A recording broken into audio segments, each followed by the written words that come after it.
there are a bunch of things that a brand can do using Twitter. So first of all, let's understand the dynamics of Twitter as a platform. A lot of times people have a lot of Twitter handles that they follow, and there's a lot of chatter on Twitter, so it's a string of updates which keeps coming. Unlike email, it's not coming into any kind of an inbox. Unlike Facebook, it's also not landing on your wall where you can keep going and seeing it. It's just like a churn of bunch of things which keeps coming. So in that space, for a person to really see all that the various followers have been talking about is easier. It's easier said than done. It doesn't happen. So the Twitter behavior of users often goes around in terms of identifying some Twitter handles which are dearer than others, because they feel that they give out some interesting content, interesting information which they like, and they separate those out into some list or some group or something like that and follow those closer than the rest. So if your handle is amongst the rest, even though you may have followers, it may not generate enough visibility. Now, first of all, why would anybody follow your handle? If you're a brand, why would somebody follow your handle? It has to have some specific relevance. Gone are the days when people followed somebody just because it sounded like a big brand or a big celebrity or anything like that. There has to be motivation, there has to be a reason for that. If it's about content which you are sharing, if that content is anyway easily found anywhere else, then again there is no reason to follow you, because it's not exclusive, it's not something which they will only get if they are following you.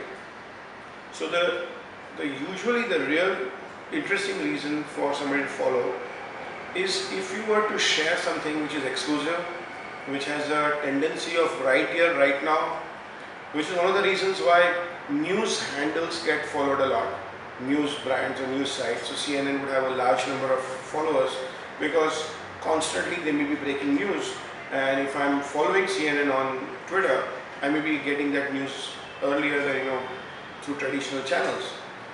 For a brand, usually that's tough because there isn't something happening all the time. There isn't a newness about the business which is time sensitive, which is happening this minute. Unless you are you're a stockbroking brand or something, and through the day you're talking about what shares are going up or down, or what do you think is a good buy or a good sell in the middle of the day, then yes, there is a business opportunity where people will follow you and keep getting your tips through the day. But otherwise, most brands find it challenging to generate interest on an ongoing basis. Then how do you use Twitter? So if you can still find interesting content to curate and share, so that's one way that if you are in a certain business and around that business, preferably around the business, somewhere close to your business focus, if you are able to bring out some latest information, latest news, maybe happening anywhere in the world, and curate it well, maybe share your opinion on it and keep sharing it, maybe through the day, maybe once or two or three times or four times or five times a day, and people start associating you with that content. They think that, okay, rather than going into 10 other places and seeking that content, yours is the handle to follow because they'll get that information sooner. So that's one way. Is it very exciting? Probably not. It's fine, it's average, it's hygiene. The second is where, as a brand, you can completely immerse yourself into the Twitter world and assume a personality which is about being one amongst your consumers, your friends and your fans. So then you have to be active potentially through the day and talking to your friends, making conversation. So we had one television channel who used to be our client, and there were times that become so dear to a certain Twitter audience that they would include that handle when they were making plans for offline parties or meetings and all, as if the channel was going to come and join them in the party. But it had become so much part of their day-to-day conversation. So the so-called person who was running behind the channel and who was running that account had actually, through the channel handle, generated a sense of friendship.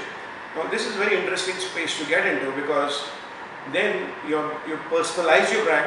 The brand is not anymore that abstract logo or that building which is there out there, but there is a vision of a person behind the brand, and it's getting into one-on-one conversations.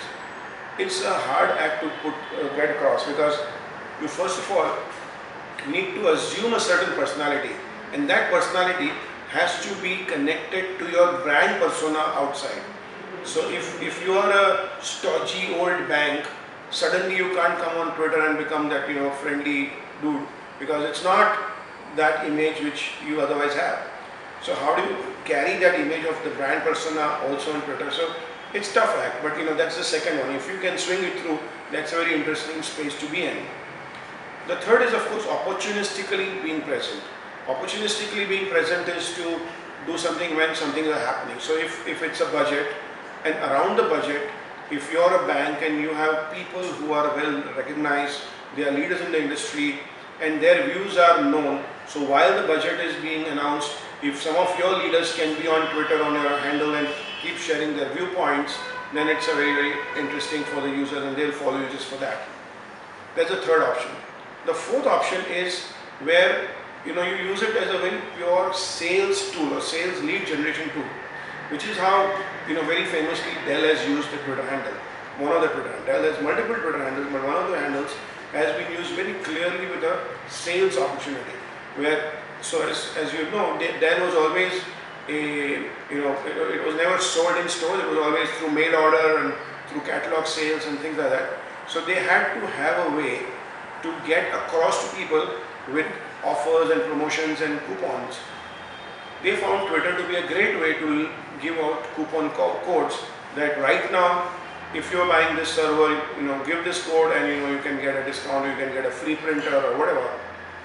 Now that's a very interesting opportunity that as a brand, if you take that call, that without announcement, without a predictability about it, through the week or through the month, you will throw interesting offers here and there, but with no pattern to it. So the only way that people can get those offers is if they follow you and they keep track of you. Of course, your product should be interesting. There should be a constant demand for it.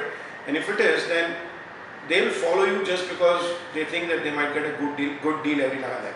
So that's one way. Now, of course, that's a good way to generate followers. You need to keep them interested by talking about your brand, talking about something interesting to them. So that's the other way. The last one is, of course, customer service. Now, that's not even a choice, I would say. Today, Twitter is a place where people go and put out their complaints, their rants, their issues with the brand. Whether you are there on Twitter or not, they will do that. So if it's a phone company, if it's something else, they'll go and say, oh, so and so sucks, or this or that. I had another horrible experience. They are sharing it there. You can let them do that and let the other people join into that rant against you, or you can say no, I'm going to be there and take on all these complaints and handle them. So you create a customer care kind of a Twitter handle, or maybe your own corporate or brand handle, and look for all of these kinds of conversations, reach out to them, talk back to them, give them alternatives, give them solutions, take them to an offline place and address their issues. So definitely customer service is a place where you've got to be there as a brand today. So these are some of the different ways in which brands can use Twitter.